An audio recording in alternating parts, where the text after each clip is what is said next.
Bismillahirrahmanirrahim. Assalamualaikum warahmatullahi wabarakatuh. Perkenalkan, nama saya Ahri Ramadhani dengan NIM 200603502002 dari kelas B, jurusan Pendidikan Sosiologi, Fakultas Ilmu Sosial, Universitas Negeri Makassar. Pada kesempatan kali ini, saya akan menjelaskan mengenai salah satu fenomena sosial yang terjadi di lingkungan sekitar saya. Salah satu fenomena sosial yang saya ambil, yang sering terjadi di sekitar lingkungan saya adalah gotong royong.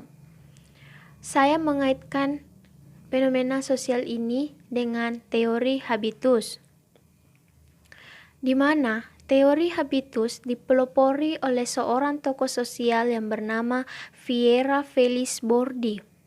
Beliau merupakan filsuf antropologi dan sosiologi yang karya-karyanya berpengaruh besar di dalam ilmu sosial pada abad ke-20 Masehi. Menurut Bordi, tentang teori habitus adalah manusia sebagai makhluk sosial yang tentunya tidak terlepas dari proses interaksi dan komunikasi sosialnya antara sesama individu maupun antar kelompok masyarakat. Interaksi dan komunikasi sosial itulah yang terjadi ketika manusia lahir ke bumi, yang dimulai dengan proses pembatinan terhadap nilai dan norma-norma yang berlaku di lingkungan sekitarnya. Bagi Bordi, teori habitus adalah suatu sistem yang mempunyai kombinasi struktur objek dan sejarah personal yang berlangsung lama dan berubah-ubah, yang fungsinya sebagai basis generatif bagi praktik-praktik terpadu secara objektif. Bordi merupakan salah satu tokoh sosiologi kultural. Pemikirannya dipengaruhi oleh para pemikir lain seperti Aristoteles, Thomas Aquinas, Hegel, Marx, Durkheim, Max Weber, dan para pemakar lainnya.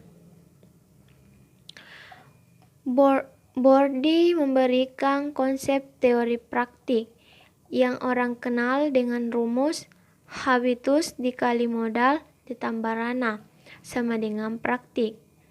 Beliau memberikan ramuan pemikiran barunya itu dengan sebutan metode strukturalisme konstruktif. Dari pemikirannya tersebut memberikan pengaruh besar di dalam bidang ilmu sosial, terutama pada kajian budaya. Teori habitus itu kemudian dikenal dengan istilah teori praktik. Teori praktik adalah perpaduan atau campuran dari teori yang berpusat dengan struktur dalam membentuk kehidupan sosial. Teori habitus bukanlah bawaan alamiah atau kodrat manusia, tetapi merupakan hasil pembelajaran lewat pengasuhan dan bersosialisasi dalam masyarakat. Teori habitus adalah kebiasaan yang sudah melekat di dalam diri kita sendiri sejak lahir dan dilakukan secara berulang-ulang di dalam kehidupan sehari-hari. Kebiasaan ini bisa dilihat dari bentuk perilaku maupun tindakannya, seperti pada masyarakat desa yang sudah terbiasa melakukan kegiatan gotong royong di lingkungan sekitar. Hal itu sudah tertanam sejak lama, sehingga menjadi suatu kebiasaan masyarakat desa untuk melakukannya secara terus-menerus. Karena tanpa melakukan itu, mungkin bagi masyarakat desa ada yang kurang.